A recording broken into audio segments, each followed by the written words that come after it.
story appears ordinary until you see the core side of it. And what you're looking for is the story behind the news. We bring it to you from Lagos, the commercial capital of Nigeria. Giving you all sides and political stories round the clock. Every detail from the start line to the final whistle. CoreTV News, expanding your view.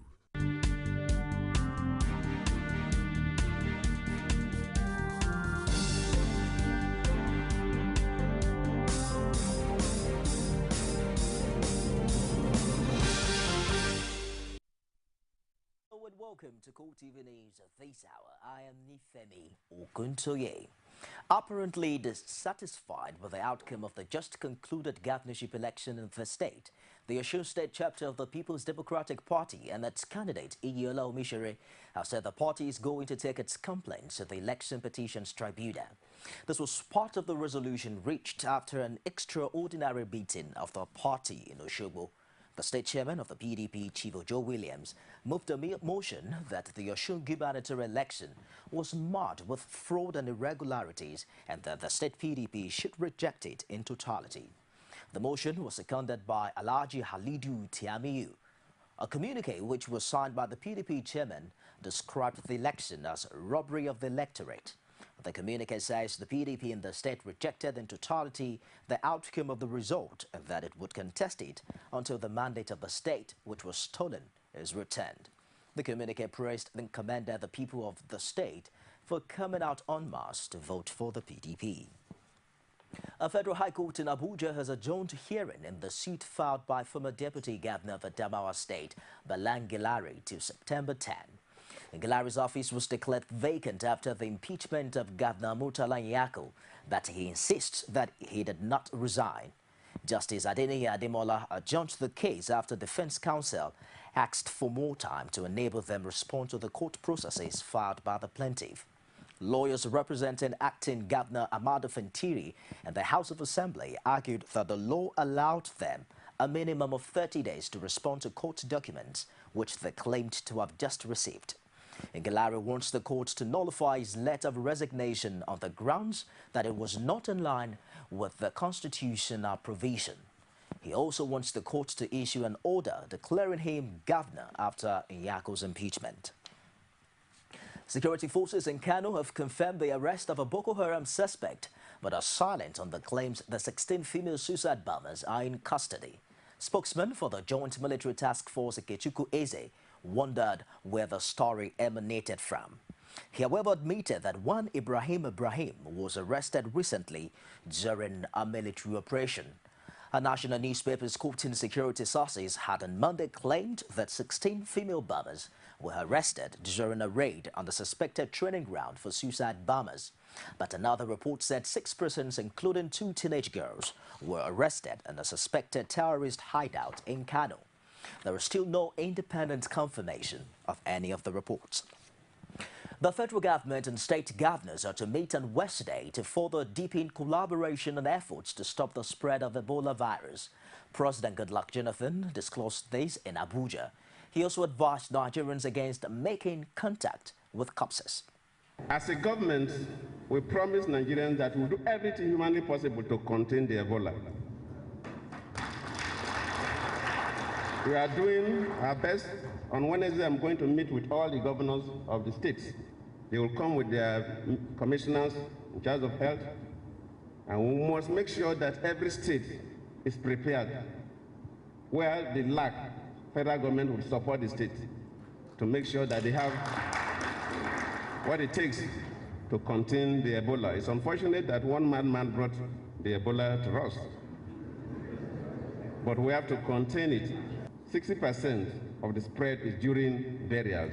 We are pleading that we must be mindful about burials. Another nurse who treated the late Liberian American Patrick Sawyer in Lagos has tested positive to Ebola virus. This brings to 10 the number of confirmed Ebola cases in the country. Health Minister Oyebuchi Chukwu, who disclosed this at a press briefing in Abuja, says 177 people are under observation after making primary contact with the index case. It's only a few days since the late Patrick Sawyer brought the Ebola virus into Nigeria, and already the casualty figure is climbing. 10 cases have now been confirmed, including the index case.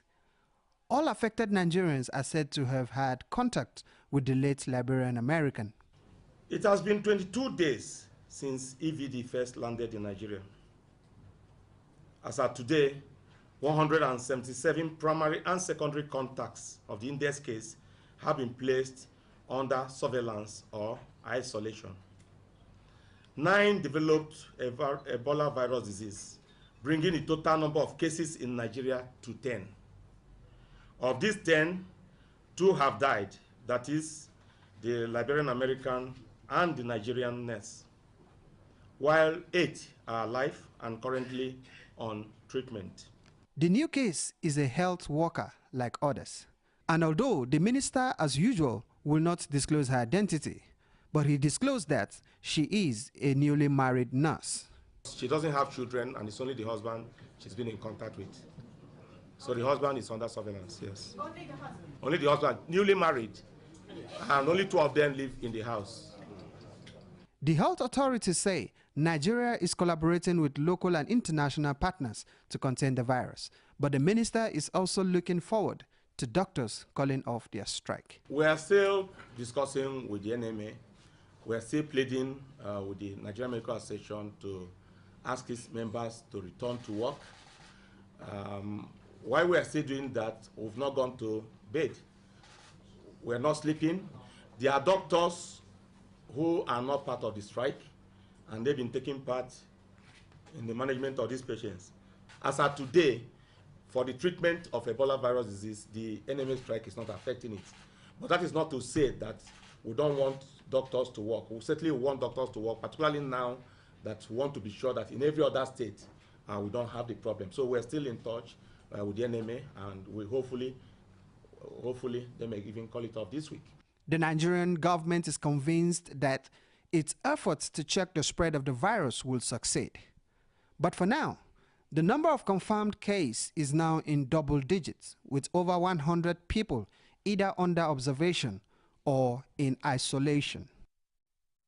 Meanwhile, the National Hospital in Abuja now has a state-of-the-art trauma center, complete with a helipad for air ambulances. The complex, which has a capacity for 80 beds, was first conceived in 2010, but actual construction did not begin until a year later. Vice President Ahmad Sabo commissioned the $1 billion center on behalf of President Goodluck Jonathan.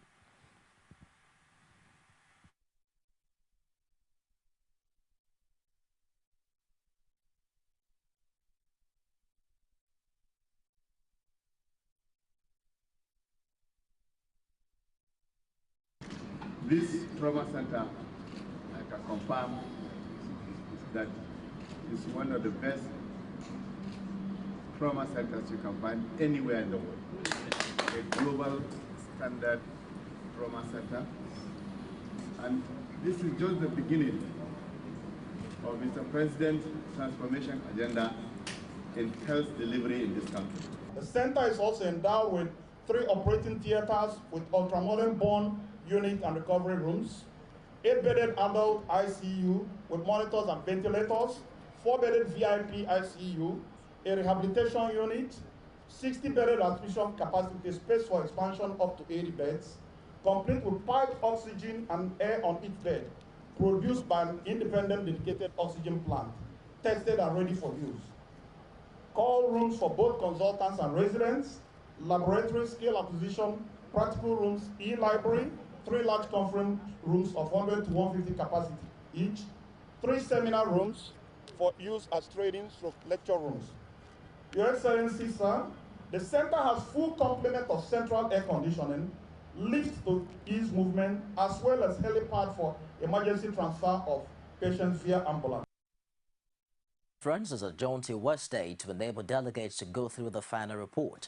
The report, which is in a full volume, was distributed to the delegates on resumption from a 3-week break.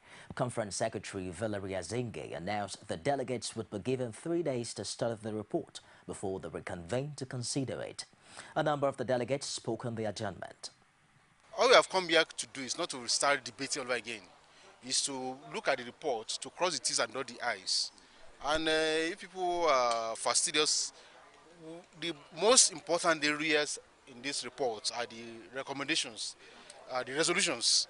And I think that if we are serious, if we are not here just for, if we are here for business and not for leisure, in time they have given us enough to go and look at those recommendations, to look at that, they reflect what we decided. So I do not see any problem with the timing. And if we cannot finish in those 2 days, perhaps we can split into the weekend. But I think we have stayed long enough on this. We must end this and return the report to the president. You know, in everything, even when you were reading for exams, or when we were reading for exams in the university, you focus on the areas of your strength. If you focus on your weaknesses, you will lose your strength. So what I think will happen is the secretariat, the management, the leadership had put together the Constitution of 1999, all the amendments that were resolved to do at the plenary, and then they've taken all and suggested a draft of what it will look like. That's something to look at. That's not too bulky. That's one. Two, each person in different committee will go and focus on their own committee. And peradventure, when we get together, we'll be able to say, let the committees see all the things one by one. And if there's no departure from what was agreed, especially at plenary, then the votes and proceedings, if there's no departure, then there's no point wasting time. We can do this in 3 days. Ahead of the final session of the National Conference, many delegates are concerned about how the recommendations would impact Nigeria's future. There are also others who say the 3-month session showed that the nation's problems were worse than they initially thought. The delegates, however, hopeful that the outcome of the conference would be discarded. Pasamo reports. After 3 months of deliberations, the National Conference is set to wind down. The final report is done, but delegates are concerned about how Nigerians will benefit from the outcome of the conference. Resource control remains a sticking point, and these delegates believe regions should be given what they deserve. Personally, I would have wished that the 5% for area ravaged by insurgents and other matters should be made national. So many parts of this country have suffered all kinds of things. We in Southwest, in Ogun and Lagos, a year or two ago, there was so much devastation in terms of flood. Also in Delta. Delta State was had substantial part of Delta flooded and many houses ruined. So if they had made that 5% national, rather than to North Central, North East and Northwest, and excluded Southwest and Southeast, was what created the problem. A number of them are also worried over the security situation in the country. This is why delegates like Olu Falaye pushed for state police. If here, during the First Republic, every region had its own constitution, in which they included the powers devolved to them at the center. So for the first time, the states will have their own constitution. That means they are now proper governments.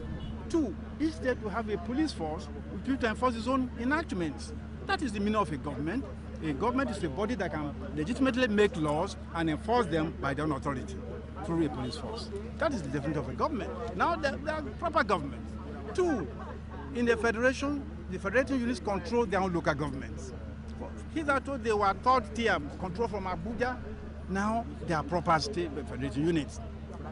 Four, we now have courts of appeal at the state level, which will be the final court, except in cases like murder and capital punishment, etc. But for most cases will end in the state Supreme Court. So you don't have to go from Calabar to Abuja. But at least one delegate told CoreTV News that the conference showed him a dark side of Nigeria he never knew. Very illuminating in many respects, and opened my eyes to many things. Some of them very sad things, many of them very sad things. but true things, I think. I mean, there's really no absolute truth. But my own perception is that things are worse in Nigeria than I thought. And with many people wondering how the outcome of the conference could become part of the country's laws, Festus Okoye says the government has a number of options. If the leadership of this country has the political will and is sincere and decides to implement some of the recommendations, Nigeria will be a great place. Now, some of the recommendations are administrative in nature and affects either the federal government or the state governments or the local governments. So I believe that they should be segregated and taken to those levels of government.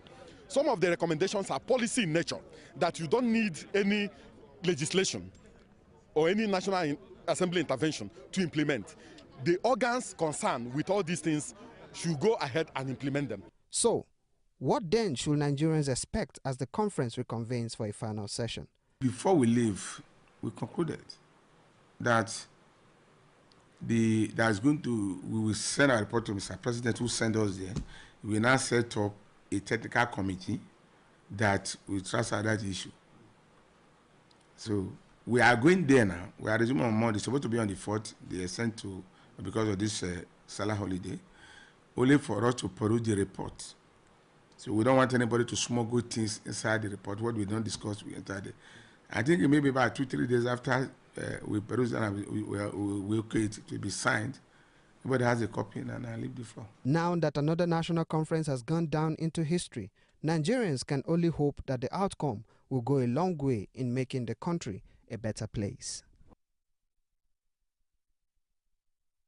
The Economic and Financial Crimes Commission has arrested 2 bankers for allegedly stealing over 600 million naira from their employers. EFCC said in a statement that Samuel Obende, a branch manager, and Rabiu Dawaki, the head of operations of the Union Bank branch in Kano, abused their positions to perfect the heist. They were said to have been given the task of evacuating and supplying of cash to about 17 branches of the bank in Kano, Katsina, Kaduna, and Jigawa states, but conspired to steal the money. The commission added that the men later fabricated accounting entries to show that the cash got to the respective branches. A presidential aide, Jude Imagwe, has urged Nigerians to show love and care to young people with mental sickness rather than stigmatize them. The senior special assistant to the president on youth and student matters was speaking at one of the commemorative events to mark this year's International Youth Day celebration.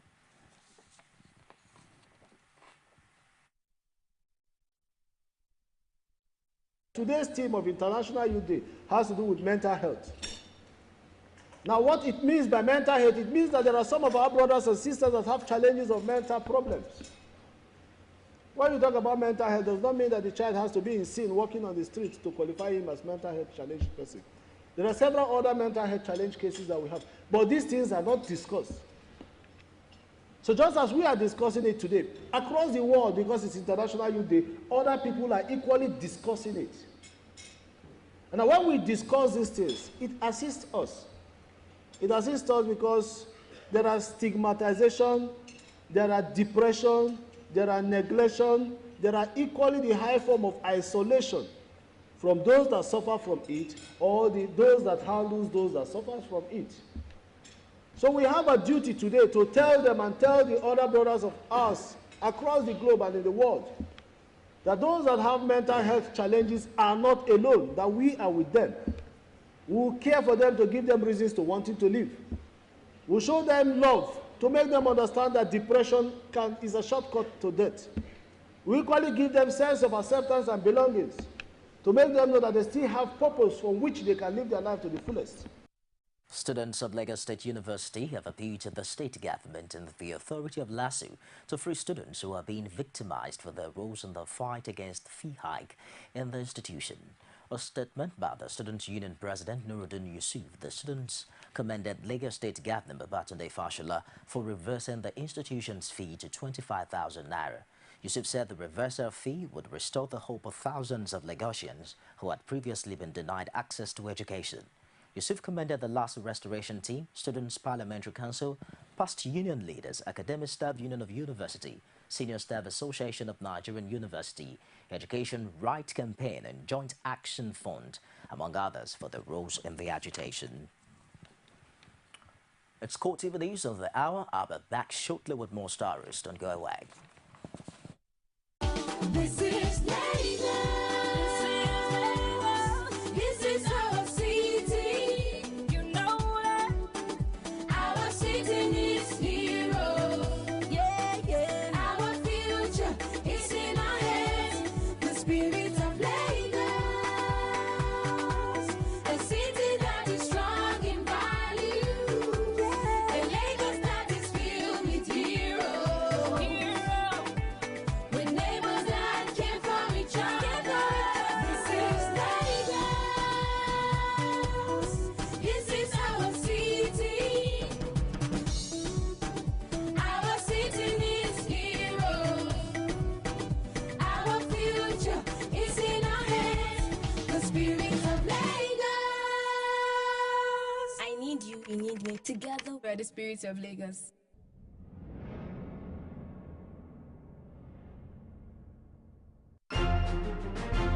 Welcome you to From the Ivory Tower and happenings around the country. Varsity teachers get to air their views. Students are actually not left out. We bring you intellectual ends from the events happening around you. It is dedicated to educating the populace with a spice of entertainment. From the Ivory Tower, Tuesdays, only on CoreTV News. Welcome back. As Burundi prepares for its presidential and general elections in a few months, analysts are worried that the violent trend noticed in political campaigns may lead to crisis if not checked. This report takes a look at the worries expressed as a result of a youth mobilization for campaign. These protesters are all members of the youth wing of the NCDD-FDD, the party that has governed Burundi for almost a decade. Known as the Ibonakure, they are rallying their supporters ahead of next year's presidential election. In taking part in this march, maybe now others will also have a desire to ask for membership at the very heart of our party. The group claims to have millions of members, though others estimate their number to be in hundreds of thousands. While this rally is good-natured, Ibonakure activists have been accused of harassing civilians and violent acts against political opponents. Emmanuel belongs to an opposition party and says he and his friends were ambushed. The Imbonerakure threw themselves on us and beat us with cow horns and iron bars. They attempted to rape 2 girls who were with us. We resisted, but there were lots of them. They hit me here on my head and I had to go to hospital. Emmanuel claims no one was investigated for the attack. The head of the youth wing admits there are problems but says there are isolated incidents. 1 or 2 in Imbonerakure may commit a crime. We're not denying this. But it is important not to globalise, to generalise, but to denounce the people who committed this act of violence. They need to be tracked down and punished in compliance with the law. The number of reported incidents have fallen in recent months, especially after the UN voiced concern that weapons could have been distributed among some of the youth wing activists. But rights groups in this small Eastern African nation are still concerned. There's a risk that these youths who act as though they are a third peacekeeping force alongside the army and police are really a militia. Once armed, this militia risks becoming dangerous. They may even begin to act like the infamous Interahamwe, who kicked off the genocide in Rwanda. Many here still remember the civil war that ended in 2006 after more than a decade of bloodshed. They fear the campaign for the presidential election, which is just months away, could spark a fresh conflict if not handled maturely. Well, that wraps it this hour at CoreTV News. I'll be back at 9:45 with more stories. Don't go away.